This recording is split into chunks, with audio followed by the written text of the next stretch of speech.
In this video, we'll talk about table variable, temporary table improvements in latest SQL Server version. I'll be using AdventureWorks TW database for this demo.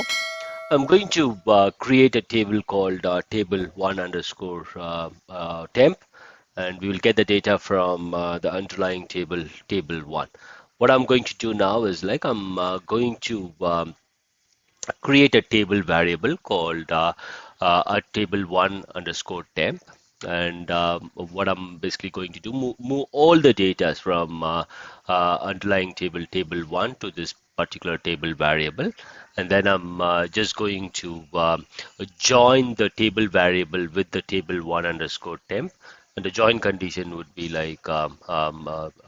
table variable column1 equal to table1 underscore temp column1, and then the predicate that will be used is table variable column4 is greater than get date, and then table1 underscore temp column2 equal to Amit. So this is what we will be running. Let's enable the execution plan, actual execution plan, and then execute it. So if you look at the execution plan, what I'm able to see is I'm going to look at this one. As far as the table1 underscore temp is concerned, what I'm able to see is I'm estimating close to 13,671 rows.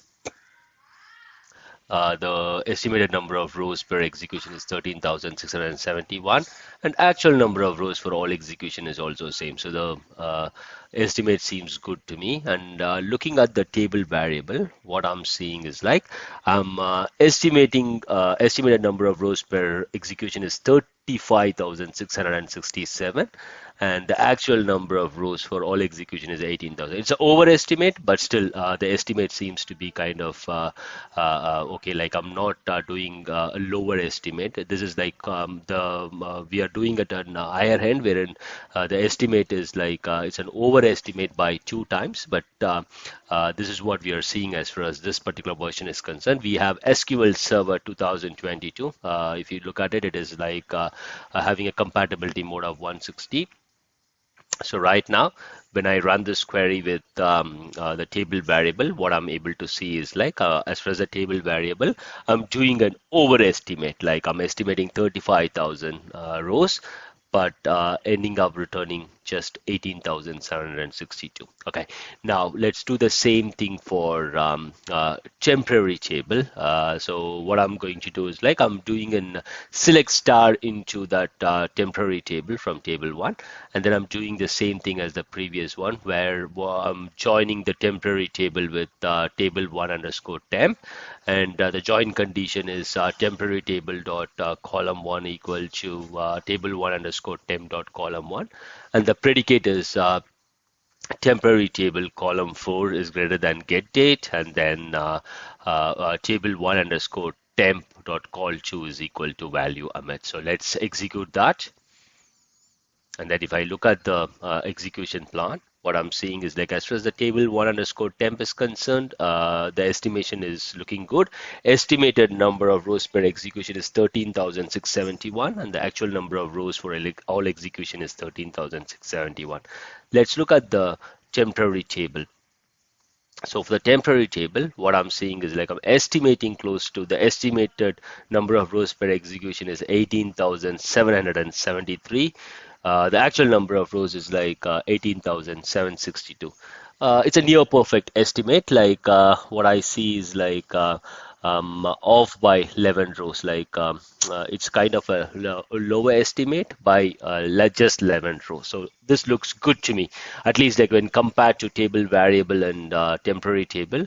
If I look at this particular execution, I would go ahead with the a temporary table instead of table variable. Table variable, it was an overestimate by 2 times. So we estimated close to 35,000, but we ended up returning 18,000 only. So it's a kind of an overestimate.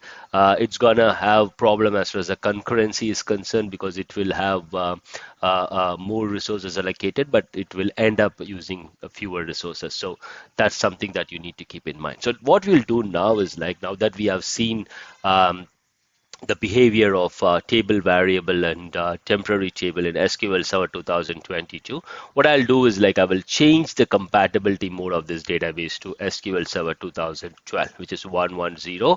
And now what I'll do is like I will execute the same query. It's the same query. I've not changed anything. It is just that I've changed the compatibility mode. So now let's execute this query. So this query is completed. So now if I look at this one here, so what I'm seeing is like we have the table variable at the top.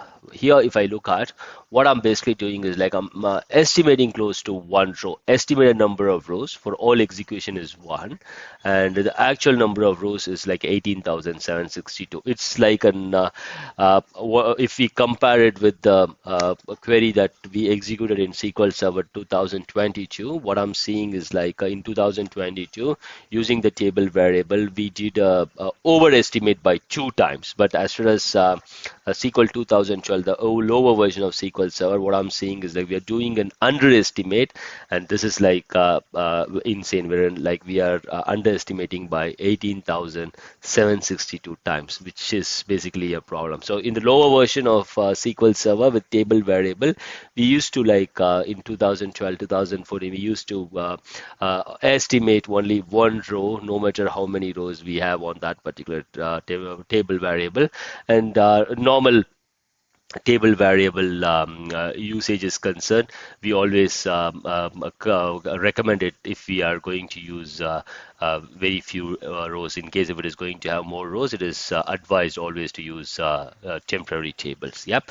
So in this case, with the lower version, we are just estimating only one row, no matter how many rows we have as far as the table variable is concerned. But let's look at the temporary table. Let's execute it.